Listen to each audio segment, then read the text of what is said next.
Hi ಎಲ್ರಿಗೂ ನಮಸ್ಕಾರ. Universe love ಚಾನಲ್ಗೆ ನಿಮ್ಮೆಲ್ರಿಗೂ ಸ್ವಾಗತ ಗೈಸ್. ಎಲ್ರಿಗೂ ಸಂಕ್ರಾಂತಿ ಹಬ್ಬದ ಆರ್ಥಿಕ ಶುಭಾಶಯಗಳು. ನಿಮ್ಮ ಲೈಫಲ್ಲಿ ಎಲ್ಲನೂ ಸಂತೋಷವಾಗಿ ಖುಷಿಯಾಗಿ ಹೋಗಲಿ ನಿಮ್ಮ ಲೈಫ್ ಫುಲ್ಲು ಅಂತ ಈ 2026ನೇ ವರ್ಷ ಏನಿದೆಯಲ್ಲ ಎಲ್ಲ ನಿಮ್ಮ ಲೈಫಲ್ಲಿ ಎಲ್ಲ ಒಳ್ಳೆಯದೇ ಆಗಲಿ ಅಂತ ಕೇಳ್ಕೊಳ್ತೀನಿ. ಅದೇ ರೀತಿ ಇವತ್ತು ಸಂಕ್ರಾಂತಿ ಹಬ್ಬನ ಬಿಗ್ ಬಾಸ್ ಮನೇಲೂ ಕೂಡ ಆಚರಿಸ್ತಿದ್ದಾರೆ. ಅಂದರೆ ಗಿಲ್ಲಿ ಫಸ್ಟ್ ಟೈಮ್ ಗುರು ಇಷ್ಟು ಲಕ್ಷಣವಾಗಿ ಇಷ್ಟು ಸಖತ್ತಾಗಿ ಕಾಣಿಸ್ತಿದೆ. ಅದು ಇದರಲ್ಲಿ ಟ್ರೆಡಿಷನಲ್ ಬಟ್ಟೆಲಿ ಪಂಚೆ ಆಮೇಲೆ ಶಾಲ್ ಹೊಚ್ಕೊಂಡು ಸಖತ್ತಾಗಿ ಕಾಣಿಸ್ತಿದ್ದಾನೆ ಅಂತಲೇ ಹೇಳ್ಬೋದು. ಅದೇ ರೀತಿ ಅಶ್ವಿನಿ ಮೇಡಮ್ ಮತ್ತು ಗಿಲ್ಲಿ ಒಂಥರ ಕಾಂಬಿನೇಷನಲ್ಲಿ ಬಟ್ಟೆ ಹಾಕ್ಕೊಂಡಿದ್ದಾರೆ. ಅಶ್ವಿನಿ ಮೇಡಮ್ ಮತ್ತು ಗಿಲ್ಲಿನೇ ಸಖತ್ತಾಗಿ ಕಾಣಿಸ್ತಿರೋದು ಎಲ್ಲರಿಗಿಂತ. ಏನೋ ಗೊತ್ತಿಲ್ಲ, ಗಿಲ್ಲಿ ಇವತ್ತು ಒಂಥರ ತುಂಬ ಲಕ್ಷಣವಾಗಿ ಕಾಣಿಸ್ತಿದ್ದಾನೆ. ಅದು ಅಲ್ಲದೆ ಅವ್ನಿಗೆ ಮೊನ್ನೆಲ್ಲ ನೋಡ್ಬೋದಾಗಿತ್ತು, ಇತ್ತೀಚೆಗೆ ತುಂಬ ಚೆನ್ನಾಗಿ ರೆಡಿ ಆಗ್ತಿದ್ದಾನೆ ಗಿಲ್ಲಿ. ಆ್ಯಕ್ಚುಲಿ ಫಸ್ಟಿಂದನೂ ಇದೇ ರೀತಿ ಬಂದಿದ್ರೆ ಒಳ್ಳೆ ಹೀರೋ ಥರ ಕಾಣಿಸ್ತಿದ್ದಾನೆ. ಅದು ಇಯರಿಂಗ್ ಬಾಚ್ಕೊಂಡಿರೋದು ಧನುಷ್ ಥರನೇ, ಧನುಷ್ಗಿಂತ ಹ್ಯಾಂಡ್ಸಮಾಗಿ ಕಾಣಿಸ್ತಿದ್ದಾನೆ ಗಿಲ್ಲಿ ಈಗ.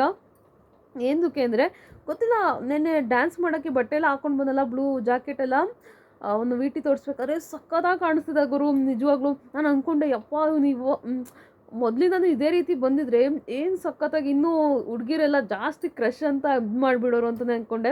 ಬಟ್ ಈಗ ಕಾಮಿಡಿಗೆ ಆಗಿದ್ದಾರೆ ಅವ್ನಿಗೆ ಎಲ್ಲರೂ. ಅವ್ನ ಕಾಮಿಡಿಗೆ, ಅವ್ನ ಸೆನ್ಸ್ ಆಫ್ ಹ್ಯೂಮರ್ಗೆ ಎಲ್ಲರೂ ಅವ್ನಿಗೆ ಕ್ರಶ್ ಆಗಿದ್ದಾರೆ. ಬಟ್ ಅವ್ನು ಇಷ್ಟಿನ ಇದೇ ಥರ ರೆಡಿಯಾಗಿಲ್ಲ ಬಂದ್ಬಿಟ್ಟಿದ್ರೆ ಇನ್ನೂ ಬೇಜಾನು ಹುಡುಗಿರು ಕ್ರಶ್ ಆಗಿರೋರು ಅಂತ ಅನಿಸುತ್ತೆ. ಅದು ಅಲ್ಲದೆ ನಲ್ಲಿ ಮೂಳೆ ಎಫೆಕ್ಟು ಅವನಿಗೆ ಹೊಟ್ಟೆ ಎಲ್ಲ ಹಾಳಾಗಿದೆ ಅಂತಲೇ ಹೇಳ್ಬೋದು. ಬಡ್ಕೊಳ್ತಿದ್ದ ಬಿಗ್ ಬಾಸ್ ಆಗ್ತಾಯಿಲ್ಲ ಅಂತ ರಘು ಸರ್ ಕೂಡ ಬೈತಿದ್ರು. ಅಲ್ಲ ಕಣೋ, ಸ್ವಲ್ಪ ತಿನ್ನೋದಲ್ವೇನೋ, ಅಥವಾ ನಮ್ಗಳಿಗೂ ಒಂದೊಂದು ಪೀಸ್ ಕೊಟ್ಟು ಟೇಸ್ಟ್ ನೋಡಿ ಅಂತ. ಎಲ್ಲ ಒಬ್ಬನೇ ಕುತ್ಕೊಬಿಟ್ಟ ಅಂತ ಧ್ರುವಂತರು ಕೂಡ ಬೈತಿದ್ರು. ಆ್ಯಕ್ಚುಲಿ ಅವ್ನಿಗೆ ಎಲ್ಲಿ ಎಫೆಕ್ಟ್ ಆಗಿರೋದು ಅಂದರೆ ಗಾರ್ಡನ್ ಏರಿಯಾದಲ್ಲಿ ಹೋಗಿ ಎಲ್ಲ ಅಲ್ಲೇ ಓಡಾಡ್ತಾರೆ, ಅಲ್ಲೇ ಕುತ್ಕೊಂಡು ತಿಂದಿದ್ದೆ ಅವ್ನಿಗೆ ಪ್ರಾಬ್ಲಮ್ ಆಗಿದ್ದು. ಏನಕ್ಕಂದರೆ ನಾವು ಇಲ್ಲಿ ಮನೇಲೇ ತಿಂದು ಯಾರು ಓಡಾಡ್ಬಿಟ್ರೆ ನಮಗೆ ಕಾಲು ಆಗುತ್ತೆ ಅಂಥದ್ರಲ್ಲಿ ಅವನು ಎಲ್ಲ ಅಲ್ಲೇ ಓಡಾಡ್ತಿರ್ತಾರೆ. ಆ ಗಾರ್ಡನ್ ಏರಿಯಾದಲ್ಲಿ ಕೂತಿದ್ದಾನೆ, ಅದು ಎಲ್ಲ ಸುತ್ತಮುತ್ತ ನಿಂತ್ಕೊಂಡು ನೋಡ್ತಿದ್ರು. ಇನ್ನೇನಾಗುತ್ತೆ ಹೇಳಿ. ಅದು ಅಲ್ಲದೆ ಅಷ್ಟೊಂದು ಸಾರು ಕೂಡ ಕುಡ್ದಿದ್ದಾನೆ, 15 ನಲ್ಲಿ ಮೂಳೆ ಕೂಡ ತಿಂದಿದ್ದಾನೆ. ಅದೆಲ್ಲ ಸ್ವಲ್ಪ ಹಾಳಾಗಿದೆ ಹೊಟ್ಟೆ. ಬಿಗ್ ಬಾಸ್ ಟ್ಯಾಬ್ಲೆಟ್ ಕೂಡ ಕೊಟ್ಟಿದ್ದಾರೆ, ಈಗ ಸ್ವಲ್ಪ ಸರಿಯಾಗಿದೆ. ಆಮೇಲೆ ಅವ್ನು ಜರ್ನಿ ವಿಡಿಯೋ ತೋರ್ಸೋಕ್ಕೆ ಸ್ಟಾರ್ಟ್ ಮಾಡಿದ್ದು. ಒಟ್ಟಿನಲ್ಲಿ ಸಖತ್ತಾಗಿ ರೆಡಿಯಾಗಿದ್ದ. ನನಗಂತೂ ಆ ಡ್ರೆಸ್ಸಲ್ಲಂತೂ ಗಿಲ್ಲಿ ಸಖತ್ತಾಗಿ ಕಾಣಿಸ್ತಿದೆ ಅಂತಲೇ ಹೇಳ್ಬೋದು. ಅದರಲ್ಲೂ ಇವತ್ತಂತೂ ಇನ್ನೂ ಸಖತ್ತಾಗಿ ಕಾಣಿಸ್ತಿದೆ ಗಿಲ್ಲಿ ಟ್ರೆಡಿಷನಲ್ ಬಟ್ಟೆಲಿ. ಇವರು ಕೂಡ ಬಂದಿದ್ದಾರೆ. ಈಗ ಸೀರಿಯಲ್ ಸ್ಟಾರ್ಟ್ ಆಗುತ್ತಲ್ಲ, ರಾಣಿ ಸೀರಿಯಲ್ಲು, ಅದೇ ಜೈಲಲ್ಲಿ ಇರ್ತಾರೆ, ಅವ್ರ ಮಗಳೂ ಕೂಡ ಅಲ್ಲೇ ಇರ್ತಾರೆ. ಆ ಥರ ಅವರು ಕೂಡ ಬಂದಿದ್ದಾರೆ ಸಂಕ್ರಾಂತಿ ಹಬ್ಬ ಆಚರಿಸೋದಕ್ಕೆ ಬಿಗ್ ಬಾಸ್ ಮನೆಗೆ. ಅವ್ರ ಸೀರಿಯಲ್ ಪ್ರಮೋಷನ್ ಮಾಡೋದಕ್ಕೂ ಕೂಡ. ಒಟ್ಟಿನಲ್ಲಿ ಅವ್ರ ಮಗಳ ಬಗ್ಗೆ ಹೇಳೋದು, ಅವ್ರ ಕತೆ ಸ್ಟೋರಿ ಏನಿದೆ ಅದೆಲ್ಲ ಹೇಳ್ತಿದ್ದಾರೆ. ಇಷ್ಟು ಸಖತ್ತಾಗಿದೆ ನೋಡಿ. ಇದರಲ್ಲಿ ಹಾಕಿದ್ದೀನಿ ತಮ್ನೇಲಲ್ಲಿ ಗಿಲ್ಲಿ ಏನು ಸಖತ್ತಾಗಿ ಕಾಣಿಸ್ತಿದ್ದಾನೆ ಅಂತ. ಟಾಪ್ 6 ಸಿಕ್ಕಿದ್ರೆ ಗೈಸ್ ಸಿಕ್ಕಿದ್ದಾರೆ. ಅದು ನನಗೆ ವೋಟಿಂಗಲ್ಲಿ ಆಗಿದ್ದು ಸ್ವಲ್ಪ ಬೇಜಾರಾಯಿತು. ಏನಕ್ಕೆ 100% ಧ್ರುವಂತನೇ ಕಳಿಸೋದಿತ್ತ ಅಥವಾ ಕಾವ್ಯನೇ ಕಳಿಸೋದಿತ್ತ ಬಿಗ್ ಬಾಸವ್ರಿಗೆ ಗೊತ್ತಿಲ್ಲ. ಇಲ್ಲಿ ವೋಟಿಂಗ್ ಮಾಡಿಸಿ ಕಾವ್ಯನ ಉಳಿಸ್ಕೊಂಡ್ರ, ಅಥವಾ ವೋಟಿಂಗ್ ಇಲ್ಲಾಂದರೆ ಕಾವ್ಯ ಎಲಿಮಿನೇಟ್ ಆಗಿ ಹೋಗ್ತಿಲ್ಲ ಅಂತ ಹೇಳೋದಾದರೆ ನಾನು 100% ಕಾವ್ಯ ಹೋಗ್ತಿರ್ಲಿಲ್ಲ. ಯಾಕಂದರೆ ಧ್ರುವಂತ್ಗಿಂತ ಸ್ವಲ್ಪ ಮೇಲೆ ಇದ್ದರು ವೋಟಿಂಗ್ನಲ್ಲಿ, ಮೋಸ್ಟ್ಲಿ ಹೋಗ್ತಿರ್ಲಿಲ್ಲ.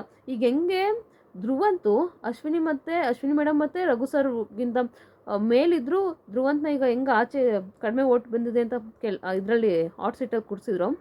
ಅದೇ ರೀತಿ ಏನೂ ಮಾಡೋಕ್ಕಾಗ್ತಿಲ್ಲ. ಈಗ ಬಿಗ್ ಬಾಸ್ ಡಿಸೈಡ್ ಮಾಡಿ ಅಂತ ಬಿಟ್ಟಿದ್ರೆ ಬಿಗ್ ಬಾಸು ಧ್ರುವಂತನ ಉಳಿಸ್ಕೊಂಡು ಕಾವ್ಯನ ಕಳಿಸ್ಬಿಡ್ತಿದ್ರೇನೋ ವೋಟಿಂಗ್ ಬಿಟ್ಟು. ಅವ್ರು ವೋಟಿಂಗ್ ಇಲ್ಲಿ ಲೆಕ್ಕ ಹಾಕೇ ಇಲ್ಲ. ಆ್ಯಕ್ಚುಲಿ ಇವರಿಬ್ರು ಹಾಟ್ ಸೀಟಲ್ಲಿ ಕೂರಿಸಿದ್ದಾರೆ ಅಂದರೆ ಡೇಂಜರ್ ಝೋನಲ್ಲಿ ಕಾವ್ಯಾಗೆ ಧ್ರುವಂತನ. ಮೋಸ್ಟ್ಲಿ ಇಲ್ಲಿ ವೋಟಿಂಗ್ ಲೆಕ್ಕ ಬಂದಿಲ್ಲ. ಅಂದರೆ ಬಿಗ್ ಬಾಸ್ ಅವ್ರು ಯಾವುದೋ ಒಂದು ಅವ್ರು ಇದ್ರ ಮೇಲೆ ಹಾಕೊಂಡು ಕೂರಿಸಿದ್ದಾರೆ ಹಾಟ್ ಸೀಟಲ್ಲಿಂದ ಹಂಗಾಯಿತು. ಅದು ಹಂಗೆ ನೋಡೋದಾದರೆ ಮೋಸ್ಟ್ಲಿ ಕಾವ್ಯನ ಕಳಿಸ್ತಿದ್ರೆ ನಾವು ಬಿಗ್ ಬಾಸರು. ಇಲ್ಲಿ ವೋಟಿಂಗ್ ಮಾಡಿಸಿ ಕಾವ್ಯನ ಉಳಿಸ್ಕೊಂಡಿದ್ದಾರೆ. ಸೊ ಇದ್ರ ಬಗ್ಗೆ ನಿಮಗೆ ಅನಿಸುತ್ತೆ ಅಂತ ದಯವಿಟ್ಟು ಕಮೆಂಟ್ ಬಾಕ್ಸಲ್ಲಿ ಕಮೆಂಟ್ ಮಾಡಿ. ಅದೇ ರೀತಿ ನಿಮಗೆ ಕಾವ್ಯ ಹೋಗ್ಬೇಕಿತ್ತಾ ಅಥವಾ ಇದ್ದಿದ್ದು ಒಳ್ಳೇದೇ ಆಯಿತಾ? ಈಗ ಕಾವ್ಯ ಇದ್ದಿದ್ದು ಸ್ವಲ್ಪ ಗಿಲ್ಲಿಗೆ ಪ್ರಾಬ್ಲಮ್ ಆಗಿದೆ ಅಂತಲೇ ಹೇಳ್ತೀನಿ. ಮೋಸ್ಟ್ಲಿ ಈಗ ಗಿಲ್ಲಿ ಓಟೆಲ್ಲ ಮೋಸ್ಟ್ಲಿ ಕಾವ್ಯಂಗೆ ಡಿವೈಡ್ ಆದರೂ ಆಗ್ಬೋದು. ನೀವು ಆಲ್ಮೋಸ್ಟ್ ಕಾವ್ಯ ಫ್ಯಾನ್ಸ್ ಕಾವ್ಯಗೆ ಹಾಕಿ, ಗಿಲ್ಲಿ ಫ್ಯಾನ್ಸ್ ಗಿಲ್ಲಿಗೆ ಹಾಕಿ. ಗಿಲ್ಲಿ ಓಟ್ ಈ ಸಲ ರೆಕಾರ್ಡ್ ಆಗಬೇಕಂತಲೇ ಹೇಳ್ತೀನಿ. ಯಾವ ಸೀಸನಲ್ಲೂ ಆಗಿರಬಾರ್ದು, ಆ ರೇಂಜಿಗೆ ವೋಟಿಂಗ್ ಮಾಡಿ ಒಂಥರ ಹಿಸ್ಟ್ರಿ ಕ್ರಿಯೇಟ್ ಮಾಡಲಿ ಗಿಲ್ಲಿ ಓಟ್ಸ್ ಅಂತ ನಾನು ಹೇಳ್ತೀನಿ. ಇದ್ರ ಬಗ್ಗೆ ನಿಮ್ಮ ಅನಿಸಿಕೆ ಏನು ಅಂತ ದಯವಿಟ್ಟು ಕಮೆಂಟ್ ಬಾಕ್ಸಲ್ಲಿ ಕಮೆಂಟ್ ಮಾಡಿ. ಪೂರ್ತಿ ವಿಡಿಯೋ ನೋಡೋದಕ್ಕಾಗಿ ಧನ್ಯವಾದಗಳು. Thank you so much.